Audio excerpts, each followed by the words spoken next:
മനസ്സിനൊരിക്കലും ശരീരത്തിൽ നിന്നോ മറ്റൊരു ശരീരത്തിൽ നിന്നോ സുരക്ഷിതത്വം കണ്ടെത്താൻ സാധ്യമല്ല.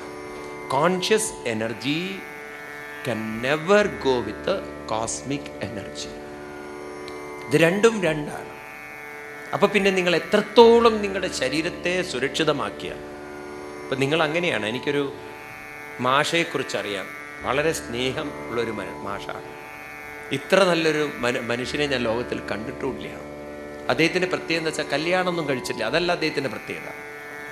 അദ്ദേഹത്തിൻ്റെ പ്രത്യേകത എന്താ വെച്ചാൽ അദ്ദേഹം വീട്ടിൽ നിന്ന് പുറത്തു പോകുമ്പോൾ ഒറ്റയ്ക്കാ താമസം, വീടിൻ്റെ വാതിലും ജനവാതിലും ഒക്കെ തുറന്നിടും, എന്നിട്ട് പോകും. സാധാരണ നിങ്ങളൊക്കെ വീട്ടിൻ്റെ പുറത്തു പോകുമ്പോൾ എന്താ ചെയ്യുക? വാതിലും ജനവാതിലൊക്കെ കുറ്റിയിടും. മാഷ് നേരെ വിപരീത, എല്ലാം തുറന്നിട്ടിട്ട് പോകും. വീട്ടിൻ്റെ അകത്തെത്തിയാൽ വാതിലും ജനവാതിലൊക്കെ കുറ്റിയിടും, ജനവാതിൽ പോലും തുറന്നിട്ടില്ല. ആളുകളൊക്കെ മാഷ് വട്ടാന്നാണ് വിചാരിച്ചത്. ഞാനും ചോദിച്ചു, എന്താ മാഷ് ഇങ്ങനെയെന്ന്. അപ്പം എന്നോട് പറഞ്ഞു, സ്വാമി ഇതൊക്കെ പ്രഭാഷണം ചെയ്യണ്ടല്ലോ നിങ്ങൾ, ഞാനതിൽ ജീവിക്കുന്നു. ഹേയ്, എന്താ മാഷെ ജീവിക്കുന്നത്? എൻ്റെ സ്വാമി, ഈ ലോകത്തിൽ എന്നെ സംബന്ധിച്ച് ഏറ്റവും വിലപിടിപ്പുള്ള ഒരേ ഒരു സാധനം ഞാൻ തന്നെയാണ്. അത് വീട്ടിൽ നിന്ന് ഇറങ്ങിപ്പോയാൽ പിന്നെ വീട്ടിൽ പൂട്ടി വെക്കേണ്ട ഒന്നുമില്ല. ഉണ്ടോ? വിലപിടിപ്പുള്ള സാധനം പുറത്താണെങ്കിൽ പിന്നെ എന്തിനാ വീട് അടച്ചു വെക്കുന്നത്? അതുകൊണ്ട് ഞാൻ എൻ്റെ വീട് തുറന്നു. ഏറ്റവും വിലപിടിപ്പുള്ള സാധനം വീട്ടിൻ്റെ അകത്ത് കയറിക്കഴിഞ്ഞാൽ അപ്പം പിന്നെ സംരക്ഷിക്കണമല്ലോ. അതിന് വേണ്ടിയിട്ടാണ് ഞാൻ വാതിലൊക്കെ കുറ്റിയിടുന്നത്. എന്നാൽ നമ്മളെ സംബന്ധിച്ച് നേരെ വിപരീതം. നമ്മൾ പുറത്തു പോകുമ്പം ഏറ്റവും വിലയില്ലാത്ത സാധനമാണ് പുറത്തു പോയിരിക്കുന്നത്. വിലയുള്ളതൊക്കെ വീട്ടിനകത്ത്, അത് കുറ്റിയുടെ മുകളിൽ, പൂട്ടിൻ്റെ മുകളിൽ പൂട്ട്. എന്നിട്ട് കള്ളനെ വല്ല പ്രശ്നം, കള്ളൻ വാതിൽ തന്നെ അടിച്ചുകൊണ്ട് പോകണം. വീട്ടിൻ്റെ അകത്തെത്തിയാൽ വിലയില്ലാത്ത വസ്തുവൊക്കെ അകത്തായി, ബാക്കിയൊക്കെ പുറത്തുമായി. നമ്മുടെ ജീവിതം നേരെ വിപരീതം. അപ്പം അതുകൊണ്ട് മനസ്സിലാക്കൂ, മനസ്സിനൊരിക്കലും ഒരു ശരീരത്തിൽ നിന്നും സുരക്ഷിതത്വം കണ്ടെത്താൻ സാധ്യമല്ല. അപ്പം പിന്നെ എന്ത് വേണം? മനസ്സിന് എവിടുന്ന് സുരക്ഷിതത്വം കിട്ടും? അതിനെന്താ വേണ്ടത്? അവിടെയാണ് പ്രഹ്ലാദൻ പറയുന്നത്, ഈ മനസ്സിനെ പരിശീലിപ്പിക്കണം. മനസ്സിൻ്റെ കൂടെ തന്നെ അനന്തമായ ആരുണ്ട്? ബോധശക്തി, പരമാത്മാവുണ്ട്. ഏതുപോലെ? ഒരു മാലയിലെ പറയൂ നൂല് പോലെ. ഒരിക്കൽ ഒരു ഉദാഹരണം കൂടി നോക്കൂ, നിങ്ങൾക്കത് മനസ്സിൽ ഉറക്കുന്നില്ല. അതുകൊണ്ടാണ് ഭാഗവതത്തിൽ തന്നെ അനവധി ശ്ലോകങ്ങളുണ്ട്. കൃഷ്ണനെ അറിയാൻ പറയുമ്പോൾ തന്നെ പറയും, ഭഗവാൻ കൃഷ്ണനെ എങ്ങനെ അറിയണം?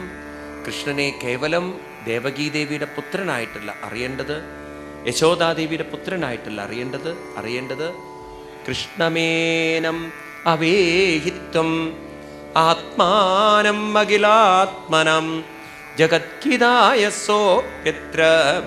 ദൈവവാദിമായ വസ്തുതോ ജാനതാമത്ര കൃഷ്ണം സ്ഥാൻ സുചരിഷ്ണുജ ഭഗവത് രൂപമഖിലം നാന്യൽ വസ്തൂഹ കിഞ്ചന. ഞാൻ പറയുന്നത് ദശമസ്കന്ധത്തിൽ 14-ാം അധ്യായത്തിൽ 55, 56, 57 ശ്ലോകം. സർവേഷാമപി വസ്തൂനം ഭാവാത്തോ ഭവതി സ്ഥിത തസ്യാപി ഭഗവൻ കൃഷ്ണ കിമേതൽ വസ്തുരുപ്യതം. കൃഷ്ണനെ അറിയൂ. ആരായിട്ടറിയണം? കൃഷ്ണൻ ആത്മാനം അഖിലാത്മന. ഇതാണ് വാക്കുപയോഗിച്ചത്. സർവേഷാം ആത്മാനം, എല്ലാവരുടെയും പരമാത്മാവ് തന്നെയാണ് കൃഷ്ണൻ എന്ന് നിങ്ങൾ മനസ്സിലാക്കും. അപ്പോൾ ഇതൊക്കെ എന്തിനാ പറയുന്നത് ചോദിച്ചു കഴിഞ്ഞാൽ, നമുക്ക് വേണ്ടത് അന്യഭക്തിയല്ല, നമുക്ക് വേണ്ടത് അനന്യഭക്തിയാണ്. എന്ത് പറ്റി ചോദിച്ചു കഴിഞ്ഞാൽ, നമ്മളൊക്കെ അമ്പലങ്ങളിൽ പോകുമ്പോൾ വിഗ്രഹം കാണുന്ന സമയത്ത് കണ്ണുകൊണ്ട് വിഗ്രഹം കാണുമ്പോഴും നാം ജ്ഞാനബുദ്ധി കൊണ്ട് കാണേണ്ടതായിരുന്നു, ആ വിഗ്രഹത്തെ തേജോമയമാക്കുന്ന ചൈതന്യമാണ് എൻ്റെ മനസ്സിനും ശക്തി പകരുന്ന പരമാത്മശക്തി എന്ന് കണ്ണുകൊണ്ട് കാണുന്നതിനെ ചിന്തിച്ചുകൊണ്ട് ഉപാസനയെ ചെയ്യാൻ, ധ്യാനം ചെയ്യാൻ നമുക്ക് സാധിക്കേണ്ടിയിരിക്കും. നമ്മൾ കൃഷ്ണൻ പറഞ്ഞതല്ല ചെയ്യുന്നത്. കൃഷ്ണൻ നിങ്ങളോട് പറയുന്നത് അന്ധമായി നാമം ജപിക്കാനോ അന്ധമായി പ്രാർത്ഥിക്കാനോ അല്ല. ഗീതയിലെ ഏറ്റവും പ്രസിദ്ധമായ ശ്ലോകമാണ് ഭഗവത്ഗീതയിലെ 9-ാം അധ്യായത്തിലെ 22-ാം ശ്ലോകം. ഇത് അറിയാത്തവരാരും ഉണ്ടാവില്ല.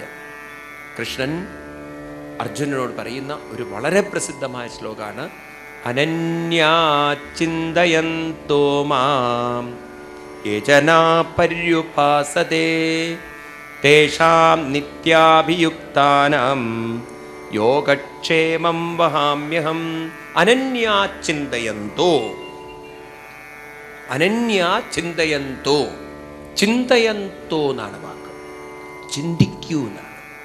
എനിക്ക് നിങ്ങളോടൊക്കെ ഉള്ളൊരു അപേക്ഷയുണ്ടല്ലോ, നിങ്ങളൊക്കെ പറയേണ്ടത് ഞാൻ ഈശ്വരനെ ചിന്തിക്കുന്നു, ഞാൻ ഈശ്വരനെ മനസ്സിലാക്കുന്നു, ഞാൻ ഈശ്വരനിലാണെന്ന് ഉറപ്പിക്കുന്നു എന്നൊക്കെയുള്ള വാക്കുകൾ ഉപയോഗിക്കും. ഈ വിശ്വസിക്കുന്നു എന്നുള്ള വാക്ക് നിങ്ങൾ ഉപയോഗിക്കരുത്. ഇത് ക്രിസ്ത്യൻ സമൂഹം അടിച്ചേൽപ്പിച്ച വാക്കാണ്, ഇസ്ലാമിക് സമൂഹം അടിച്ചേൽപ്പിച്ച വാക്കാണ്. വിശ്വാസം എന്നത് ഏറ്റവും താഴ്ന്ന വാക്കാണ്. വിശ്വസിക്കേണ്ടി വരുന്നത് ഉറപ്പില്ലാത്ത കാര്യത്തെ. നിങ്ങൾക്ക് ഉറപ്പുള്ള കാര്യമൊന്നും പറയൂ വിശ്വസിക്കേണ്ട കാര്യമില്ല. ഞാൻ ഇതുവരെ ഭാഗവതത്തിലും ഭഗവത്ഗീതയിലും ഉപനിഷത്തിലൊക്കെ നോക്കിയിട്ടും വിശ്വാസം എന്നുള്ളൊരു വാക്ക് എവിടെ എഴുതി വെച്ച് കണ്ടിട്ടില്ല. പിന്നെ എങ്ങനെയാണ് നമ്മൾ ഈ ജന്തുക്കൾ അത് ഉപയോഗിക്കുന്നത്? എവിടെ നിന്നാണ് നിങ്ങൾക്കത് കിട്ടുന്നത്? മേലാൽ ആ വാക്ക് ഉപയോഗിക്കരുത്. ഏത്? എത്ര പേർക്ക് ദൈവവിശ്വാസമുണ്ട്? എന്നാലും നിങ്ങൾ കൈവെക്കും. പട്ടിയുടെ വാല അങ്ങനെ നിവരൊന്നുമില്ല. അത് കാരണം പഠിച്ചതേ പാടുള്ളൂ. നിങ്ങളുടെ ഉള്ളിൽ അത് ഉറച്ചുപോയി. അതുകൊണ്ട് അല്പം ബോധം നിങ്ങളിലുണ്ടോ? ഏത് ഉപയോഗിക്കരുത്? വിശ്വാസം. മനസ്സിലായില്ലേ? എനിക്കത് കേൾക്കുമ്പോൾ ഒരു ഇറിറ്റേഷൻ വരും. ആരെ വിശ്വസിക്കണോ? എന്നാൽ നിങ്ങൾ പറയും ഇതെൻ്റെ ഭർത്താവാണെന്ന് ഞാൻ വിശ്വസിക്കണോ? അതും കൂടി പറയൂ നിങ്ങൾ. ഇതെൻ്റെ ഭാര്യയാണെന്ന് ഞാൻ വിശ്വസിക്കണോ? അതും കൂടി വിശ്വാസം എന്ന് പറയും. അതെന്താ നിങ്ങൾ പറയാത്തത്?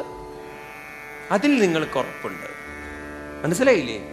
അതുകൊണ്ട് നിങ്ങൾ ഈശ്വര വിശ്വാസമുള്ളവരാണെങ്കിൽ നിങ്ങളുടെ ഭക്തിയുടെ പേര് വ്യഭിചാര ഭക്തി.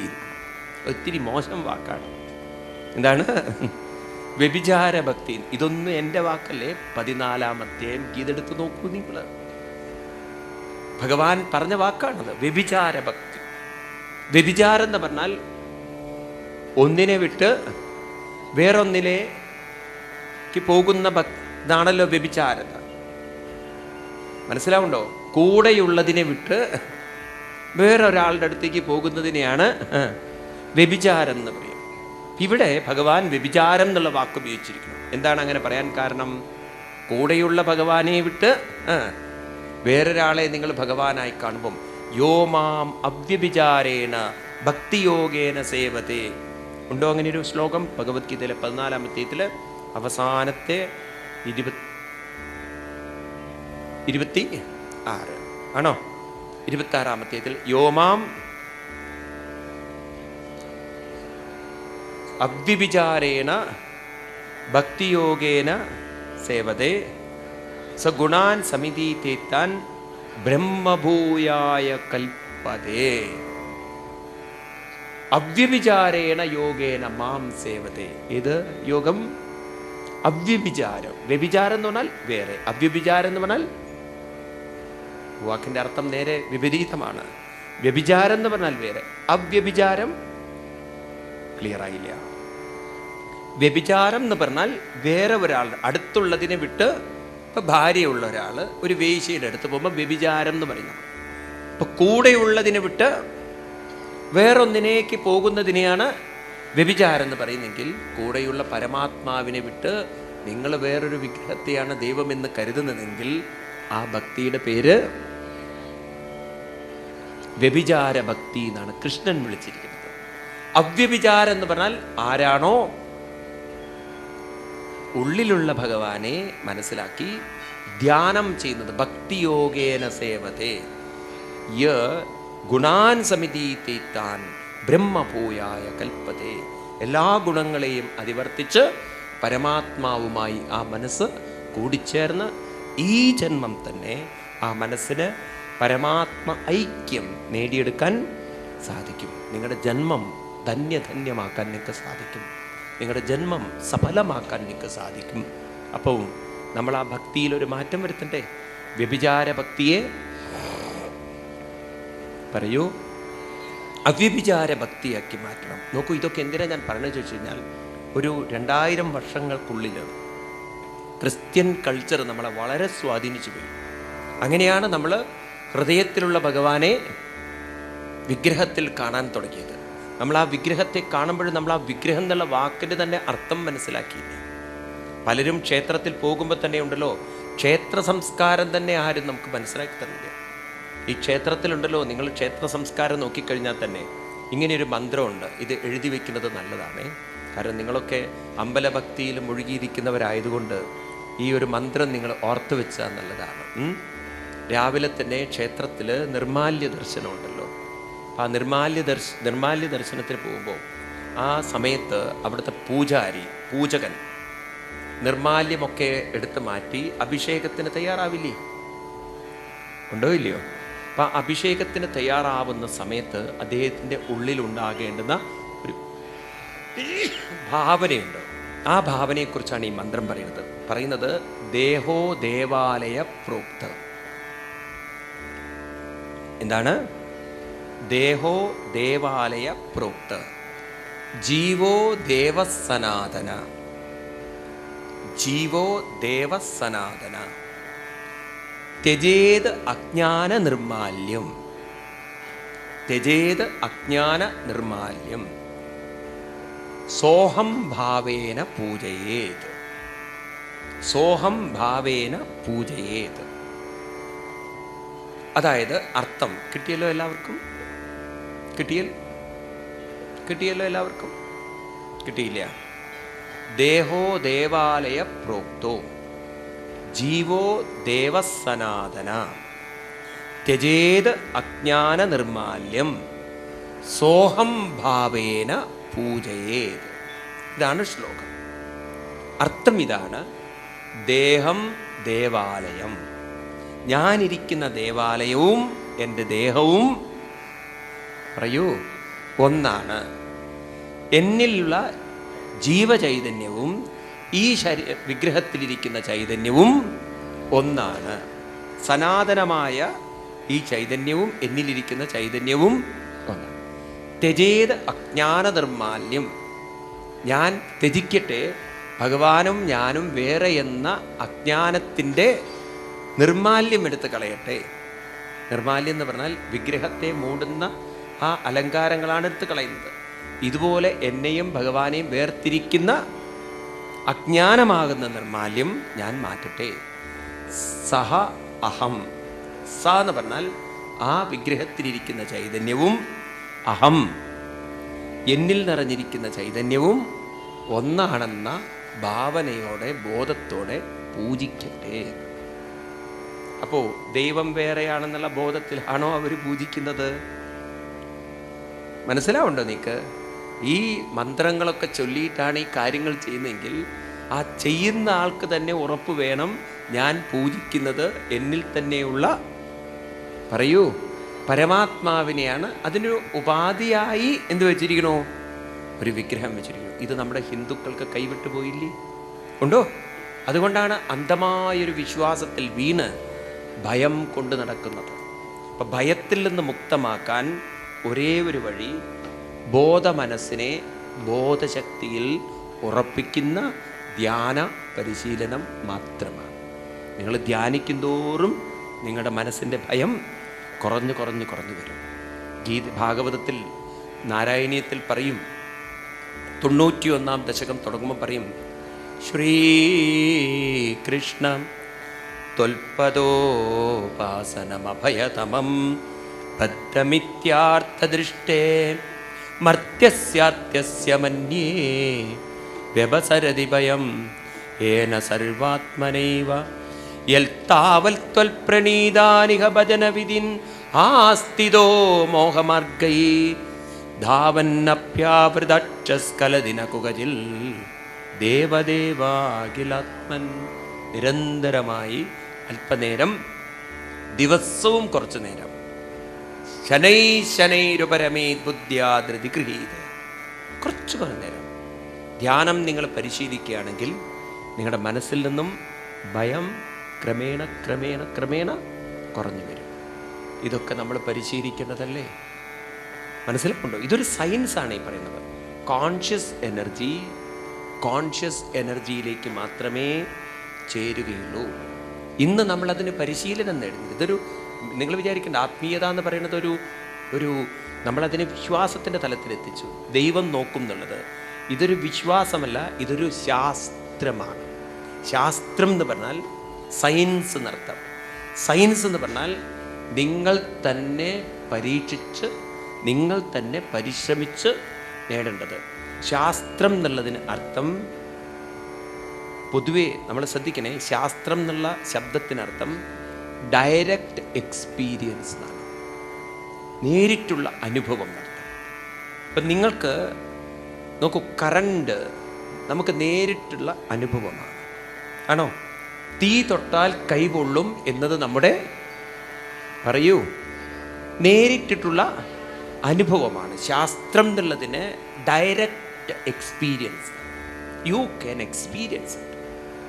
അതുകൊണ്ടാണ് ഈ മറ്റു മതങ്ങളൊക്കെ ശാസ്ത്രീയമല്ലാതെ ഇരിക്കുന്നത്. അവർ പറയുന്നു ദൈവം ഒരു രാജ്യത്തിൽ ഇരിക്കുന്നുണ്ടെന്നും മരിച്ചു കഴിഞ്ഞാൽ ആൾക്കാരെ അങ്ങോട്ട് ട്രാൻസ്പോർട്ട് ചെയ്യുന്നു.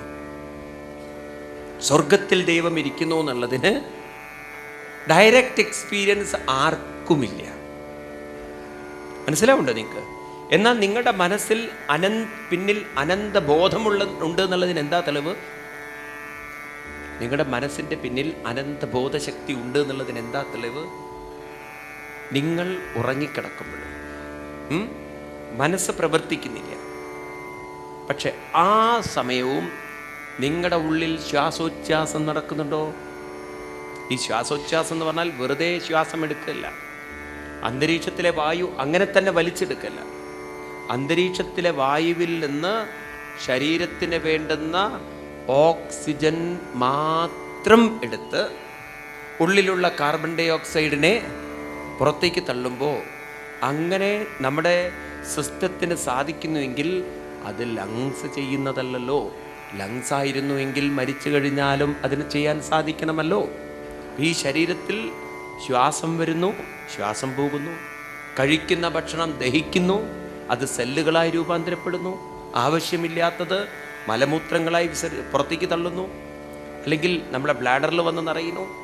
ഇതുപോലെ ഏത് പ്രവൃത്തി നോക്കിക്കഴിഞ്ഞാലും നിങ്ങൾക്ക് കാണാം, ഉറങ്ങിക്കിടക്കുമ്പോഴും ഒരു ഇൻ്റലിജൻസ് പവർ, കോൺഷ്യസ് ഇൻ്റലിജൻസ് അപ്പോഴും നിങ്ങളുടെ സിസ്റ്റത്തിൽ ഉണ്ട്.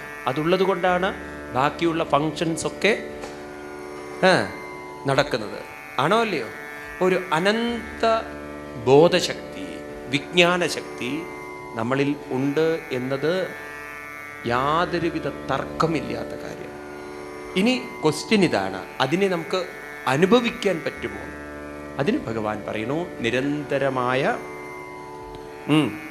ധ്യാനത്തിലൂടെ എത്രയോ മഹർഷിമാർ ആസ്വദിച്ചിട്ടുണ്ടെങ്കിൽ, രാമകൃഷ്ണ പരമഹംസർ അനുഭവിച്ചിട്ടുണ്ട്, സ്വാമി വിവേകാനന്ദൻ അനുഭവിച്ചിട്ടുണ്ട്, ശങ്കരാചാര്യസ്വാമികൾ പറയുന്നു. ഇങ്ങനെ മഹാന്മാർ മുഴുവൻ അനുഭവം പറയുന്നുണ്ടെങ്കിൽ തീർച്ചയായിട്ടും നമുക്കും ഈ ഒരു പരമസത്യം അനുഭവിക്കാൻ സാധിക്കും. അതിന് ആ അനുഭവിക്കാൻ സാധിക്കുന്നതിനെയാണ് ഋഷീശ്വരന്മാർ ശാസ്ത്രം എന്ന് പറയുന്നത്. ലോകത്തിൽ ഒരേ ഒരു സംസ്കാരത്തിന് മാത്രമേ ശാസ്ത്രം എന്ന് വിളിച്ചിട്ടുള്ളൂ, അത് ഭാരതീയ സംസ്കാരം മാത്രമാണ്. മനസ്സിലായില്ലേ? അതുകൊണ്ട് കൃഷ്ണൻ 16-ാം അധ്യായം ഗീതയിൽ 23-ഉം 24-ഉം ശ്ലോകത്തിൽ പറയും, ഈ ഭഗവത്ഗീത പറയുന്ന വാക്കുകൾ നോക്കൂ നിങ്ങൾ. നമ്മൾ അതിനെയൊക്കെ ശാസ്ത്രം എന്നുള്ളതിൽ നിന്ന് അകറ്റിക്കളഞ്ഞു. അതുകൊണ്ടാണ് പലർക്കും അതൊക്കെ വെറും വാക്കുകളായി മാറിപ്പോയത്. ഭഗവാൻ പറയുന്നു,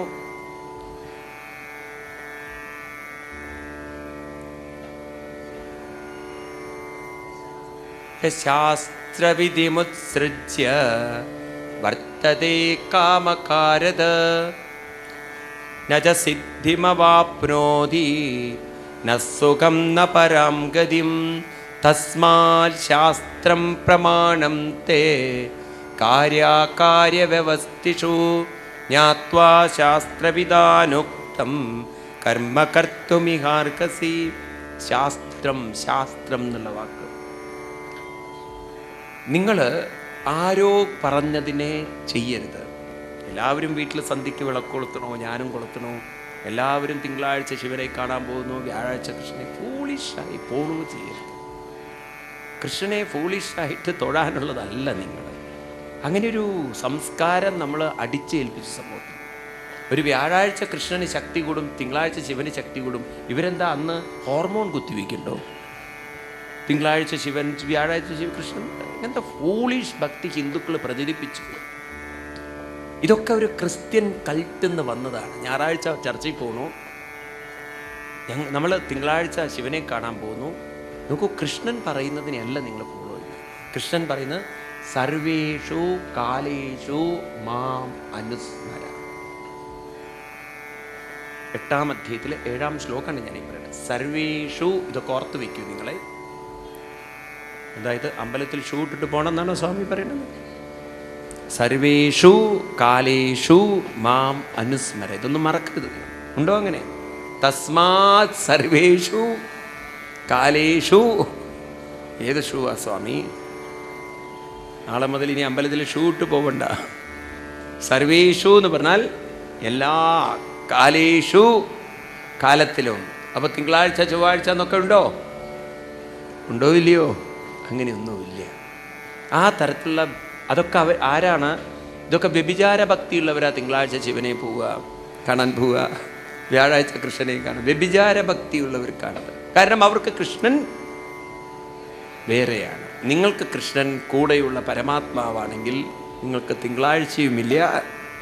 ദേശകാലാവധിഭ്യാം നിർമുക്തം നിത്യമുക്തം നിഗമശതസഹസ്രേണ നിർഭാസ്യമാനം അസ്പഷ്ടം ദൃഷ്ടമാത്രേ പുനരൊരു പുരുഷാർത്ഥാത്മകം ബ്രഹ്മതത്വം തത്താവദ്ഭാതി സാക്ഷാൽ ഗുരുഭവനപുരേ ഹന്തഭാഗ്യം ജന.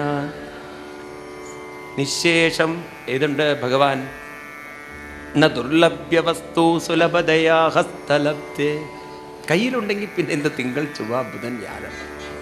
അപ്പോൾ ഈ പറയുന്നത് മറ്റുള്ള സംസ്കാരങ്ങളൊക്കെ ശാസ്ത്രം എന്ന് പറയാൻ പറ്റില്ല. കാരണം അനുഭവിച്ച ഒരു മഹാനെ ഞാൻ കണ്ടിട്ടില്ല. ഇസ്ലാം മതത്തിലും ക്രിസ്തു മതത്തിലും ഞാൻ കേട്ടിട്ടില്ല. നിങ്ങൾ കേട്ടിട്ടുണ്ടോ? എന്നാൽ രാമകൃഷ്ണ പരമഹംസരൊക്കെ വളരെ വ്യക്തമായി പറയുന്നുണ്ട്.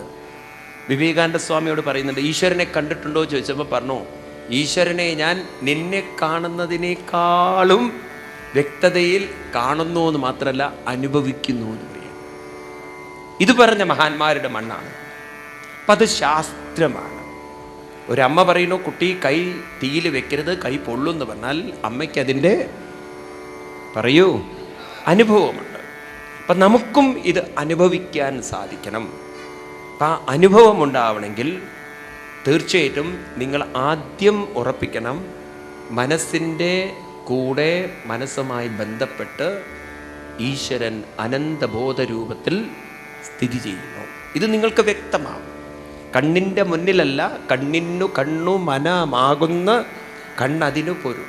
ഇത് ഉറപ്പ് വരണം. അങ്ങനെ നിരന്തരമായൊരു ധ്യാനം ചെയ്യുമ്പോൾ ഭഗവാൻ പറയും, നിങ്ങൾക്ക് എന്നെ തീർച്ചയായിട്ടും അനുഭവിക്കാൻ സാധിക്കും. 18-ാം അധ്യായത്തിൽ 55-ാം ശ്ലോകത്തിൽ പറയും, ഭക്ത്യാ തു അനന്യ എന്താണ് 18-ാം അധ്യായത്തിൽ 55-ാം ഭക്ത്യാ മാം അഭിജാനാതി യാവാനിശ്ചാനി തത്വത തതോ മാം തത്വതോ ജ്ഞാത്വാ വിശദേ തത് അനന്തരം. താത്വികമായി ആദ്യം അറിയണം. എന്താ താത്വികം? നിങ്ങൾക്കൊരു മനസ്സുണ്ടോ? മനസ്സിൻ്റെ കൂടെ അനന്തമായ ബോധമായി ഈശ്വരനുമുണ്ട്. അത് അറിഞ്ഞു കഴിഞ്ഞാൽ എന്ത് വേണം? വിശദേ തത് അനന്തരം. വിശദേ എന്ന് പറഞ്ഞാൽ വിശദേ, പ്രവേശ്യതേ.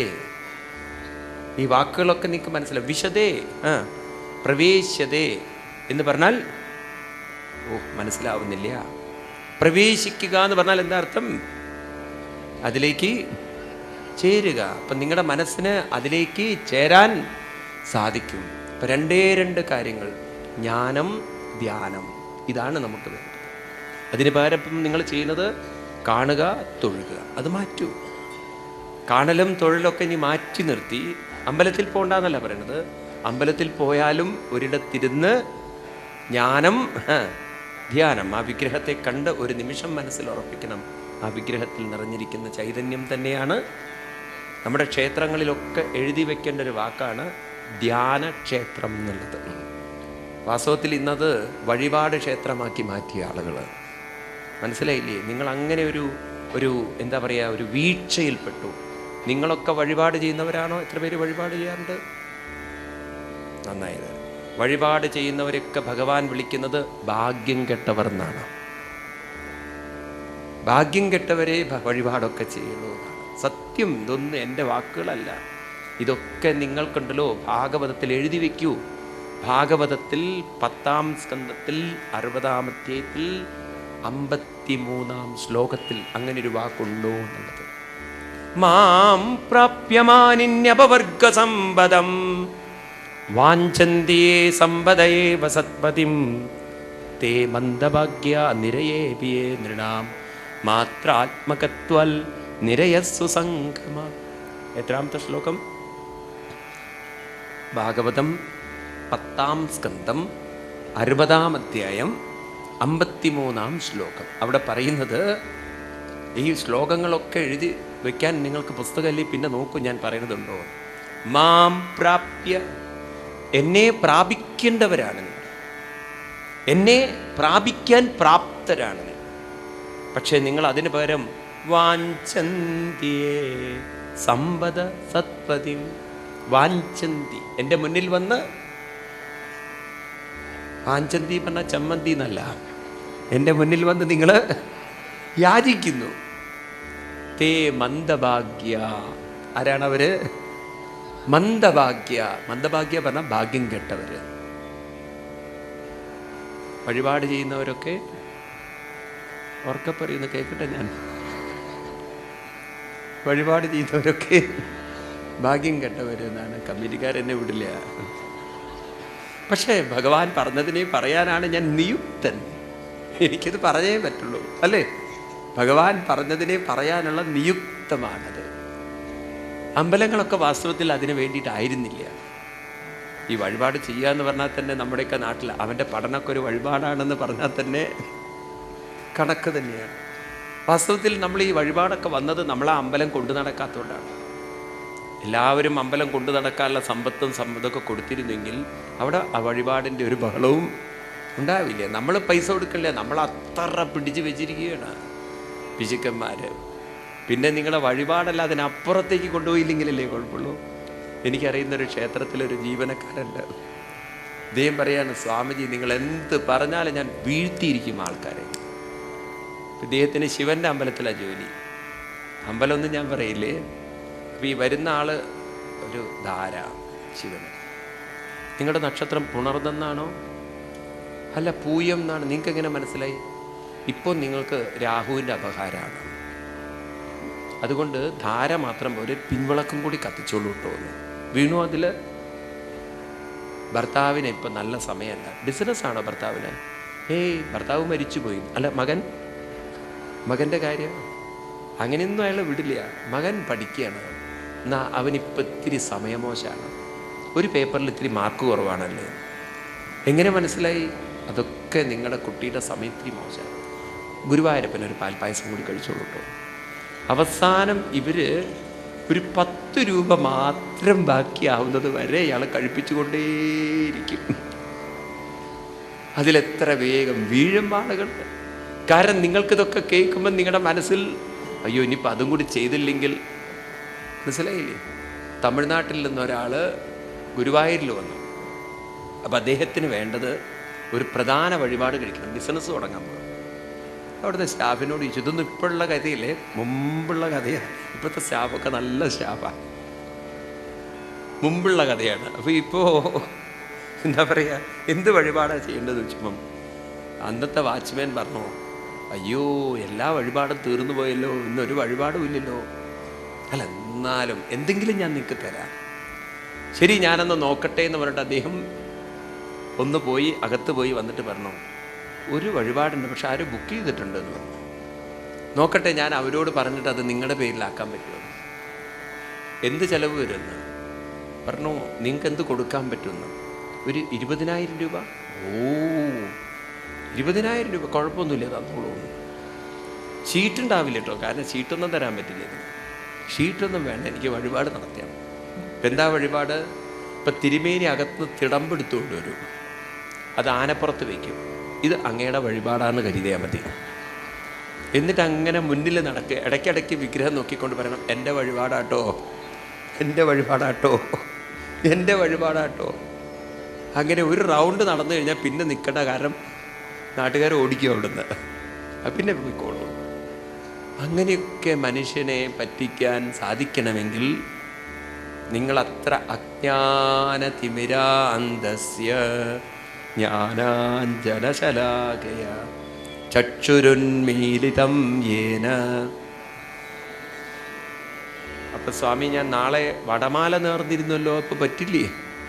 നിങ്ങൾ എന്ത് വടമാല നേർന്നാലും എന്ത് മാല നേർന്നാലും ഇതൊക്കെ നിങ്ങൾ ചെയ്തോളൂ, അതിലൊന്നും എനിക്ക് വിരോധമില്ല. പക്ഷെ ഒന്ന് മനസ്സിലാക്കൂ, നിങ്ങൾ അല്പമെങ്കിലും ഭേദബുദ്ധി ഉണ്ടെങ്കിൽ യോന പശ്യതി വൈപിതാം, ഭേദബുദ്ധി അല്പമുണ്ടെങ്കിൽ മനഃശാന്തി മൃച്ഛതി. എന്തില്ല? മനഃശാന്തി വഴിപാടിലൂടെ കിട്ടുമെന്ന് വിചാരിക്കരുത്. മനസ്സിലാവുണ്ടോ? ഇതൊക്കെ ഒരു അർപ്പണമായിട്ടൊക്കെ ചെയ്തോളൂ. നിങ്ങളൊരു വിളക്ക് കൊളുത്തുന്നു, ഒരു മാല സമർപ്പിക്കുന്നു, ഇതെൻ്റെ മനസ്സിൻ്റെ അർപ്പണമായിട്ട് ചെയ്തോളൂ. അല്ലാതെ ഇതിനെ ഒരു കാര്യം നേടാനുള്ള ഒരു കാര്യമായി അങ്ങോട്ട് അർപ്പിക്കുന്നു. എൻ്റെ മനസ്സ് ഞാൻ അർപ്പിക്കുന്നു. അതാണ് ശരിക്കും ഈ പറ നിറയ്ക്കുന്നതിൻ്റെയൊക്കെ പിന്നിലുള്ള രഹസ്യം. എൻ്റെ സമ്പത്ത് ഞാനിതാ അങ്ങേക്കായിട്ട് അർപ്പിക്കുന്നു. മനസ്സിലായില്ലേ? ആ ഒരു സന്തോഷത്തിൻ്റെ സമൃദ്ധിയാണ് ഈ പറ നിറയ്ക്കലൊക്കെ. വാസ്തവത്തിൽ ഇന്ന് പറ നിറയ്ക്കുന്നത് കിട്ടണേ കിട്ടണേ കിട്ടണേ എന്ന് പറഞ്ഞുള്ള രീതിയിലല്ല. എൻ്റെ സന്തോഷം ഞാൻ അങ്ങയുമായി പങ്കുവെക്കുന്നു. അതിനാണ് പണ്ട് കാലത്തുള്ള ഈ പറ നിറയ്ക്കുന്നത്, ഈ പറ പൂക്കുലയൊക്കെ വെക്കുന്നത്. സന്തോഷത്തിൻ്റെ, ആനന്ദത്തിൻ്റെ ഒരു പ്രതീകമായിട്ടാണ് ഇതൊക്കെ ചെയ്തിരുന്നത്. മനസ്സിലായില്ലേ? പക്ഷേ ഇന്ന് നമ്മളത് പലരും അമ്പലത്തിലൊക്കെ പറ നിറയ്ക്കുമ്പോൾ അത് പറ നിറച്ചാൽ എന്തോ അങ്ങോട്ട് കിട്ടുന്നുള്ള രീതിയിലാണ്.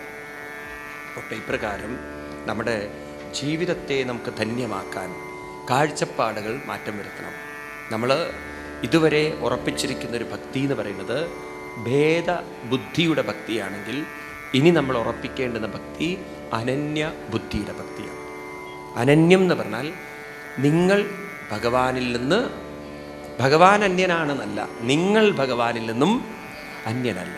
അപ്പം നമ്മൾ ഭഗവാനെ നമ്മൾ കാണാനല്ല ശ്രമിക്കേണ്ടത്, ഭഗവാനെ നമ്മൾ അറിയണം, അനുഭവിക്കണം. അതിന് നിരന്തരമായ ധ്യാന പരിശീലനം ആവശ്യമാണ്. അങ്ങനെ പരിശീലിച്ച് നമ്മുടെ മനസ്സിനെ ആ അനന്തബോധത്തിലേക്ക് നമ്മൾ അടുപ്പിച്ചു കൊണ്ടുവരുമ്പോൾ ക്രമേണ ഭഗവാൻ പറയുന്നു, ഭയം നമ്മളിൽ നിന്നും അകന്ന് അകന്നു പോകും. അല്ലെങ്കിൽ നിങ്ങൾ ബന്ധങ്ങളിലും നിങ്ങളുടെ സമ്പത്തിലും മാത്രം മനസ്സ് വെച്ച് ജീവിച്ചാൽ ഇത് നിങ്ങളിൽ നിന്ന് അകന്നു പോകുമ്പോൾ മനസ്സിൽ ഭയം അടിഞ്ഞുകൂടും. ഈ ഭയത്തിൽ നിന്ന് നിങ്ങൾക്ക് പുറത്തു കടക്കാൻ സാധ്യമല്ല. മരിക്കുന്നത് വരെ ഭയം വരും. എന്നാൽ ഭയത്തിൽ നിന്ന് പുറത്തു കടക്കാൻ വഴിയുണ്ടോ? ഉണ്ട്. അങ്ങനെ ഭയത്തിൽ നിന്നും പുറത്തു കടന്ന ഒരു കുട്ടിയാണ് പ്രഹ്ലാദൻ. എല്ലാവിധ പരീക്ഷണങ്ങളിൽ നിന്നും, എല്ലാവിധ തരത്തിലുള്ള പീഡനങ്ങളിൽ നിന്നും ആ കുട്ടിയുടെ മനസ്സിനെ പുറത്തു കൊണ്ടുവരാൻ ആ കുട്ടിക്ക് സാധിച്ചത് മനസ്സ് പരമാത്മാവിൽ അത്രമാത്രം ദൃഢമാക്കി വെച്ചതുകൊണ്ട് കുട്ടിക്ക് മനസ്സിലായി, ദേഹത്തെ ഉപദ്രവിക്കാൻ സാധിക്കും, എൻ്റെ മനസ്സിനെ തളർത്താൻ, മനസ്സിനെ തകർക്കാൻ ഒരു വ്യക്തിക്കും സാധ്യമല്ല. ഈ തരത്തിലുള്ളൊരു കാഴ്ചപ്പാട് നമ്മൾ ഡെവലപ്പ് ചെയ്തെടുത്താൽ ആർക്കെങ്കിലും ഇവിടെ ദുഃഖിച്ച് ജീവിക്കേണ്ടതുണ്ടോ? ഉണ്ടോ ഇല്ലയോ? അപ്പോൾ ഈ ഒരു സ്വാതന്ത്ര്യം നമ്മൾ ഇന്ന് സാധാരണക്കാരെ കാണുന്ന പോലെയല്ല ആത്മീയത. സാധാരണക്കാരൻ്റെ ഒരു ദൃഷ്ടി പറഞ്ഞാൽ എന്നെ ഒരാൾ ചീത്ത പറയുന്നു, എൻ്റെ ശ്രദ്ധ മുഴുവൻ അയാളിലായിരിക്കും. നീ ആരാടാ എന്നെ ചീത്ത പറയാൻ? നിനക്കെന്താ കാര്യമുള്ളത്? ഞാൻ അവൻ ഇങ്ങോട്ട് കുരയ്ക്കുന്ന പോലെ ഞാനും അങ്ങോട്ടൊരു മൃഗത്തെ പോലെ, പട്ടിയെ പോലെ കുരയ്ക്കും. ആണോ അല്ലയോ? കാരണം നമ്മുടെ ശ്രദ്ധ എപ്പോഴും മറ്റുള്ളവരിലേക്കായിരിക്കും. എന്നാൽ ആത്മീയത എന്ന് പറയുന്നത് ശ്രദ്ധ സ്വന്തം മനസ്സിലേക്ക് വയ്ക്കുക, തന്നെ നിരീക്ഷിക്കുക. അതെന്താണ്? ആരെന്ത് പറഞ്ഞാലും അതിലേക്ക് ശ്രദ്ധ കൊടുക്കണോ അത് നമ്മളെ സ്വാധീനിക്കണമോ എന്ന് ഞാൻ തീരുമാനിക്കും. അപ്പം അവരുടെ വാക്കുകളൊക്കെ എന്നെ ഡിസ്റ്റേബ് ചെയ്യുന്നുണ്ടെങ്കിൽ ഞാൻ അതിലേക്ക് ശ്രദ്ധ കൊടുക്കും. അതെന്നെ ഡിസ്റ്റേബ് ചെയ്യുന്നില്ലെങ്കിൽ ഞാൻ എൻ്റെ മനസ്സിനെ ശ്രദ്ധിച്ച് എൻ്റെ മനസ്സിൻ്റെ ശ്രദ്ധ ഞാൻ അതിൽ നിന്നും മാറ്റി നിർത്തുന്നു. ഇതാണ് ആത്മീയത. അപ്പം ഇത്തരത്തിലുള്ളൊരു സംസ്കാരം നമുക്ക് വളർത്തിയെടുക്കാൻ സാധിക്കണം. അതാണ് നമ്മുടെ ജീവിതത്തിൻ്റെ ഉയർച്ചയ്ക്ക് ആവശ്യം. അവർക്ക് മാത്രമേ പരമാത്മാവിലേക്ക് അവസാനമായി ലയിച്ചു ചേരാൻ സാധിക്കുള്ളൂ. നിഷ്കമ്പേ നിത്യപൂർണ്ണേ നിരവധി പരമാനന്ദ പീയൂഷരൂപേ നിർലീനാനേകമുക്താവലി സുഭഗതമേ നിർമ്മല ബ്രഹ്മസിന്ധു കല്ലോലോലാസതുല്യം ഖലു വിമലതരം സത്വമാഹുത്തദാത്മാം കസ്മാന്നോ നിഷ്കളസ്ത്വം സകല ഇതി വച ത്വൽകലാസേവ ഭൂമൻ. അപ്പോൾ അങ്ങനെ ഓരോരുത്തരുടെയും ജന്മം സഫലമാവട്ടെ, ധന്യമാവട്ടെ.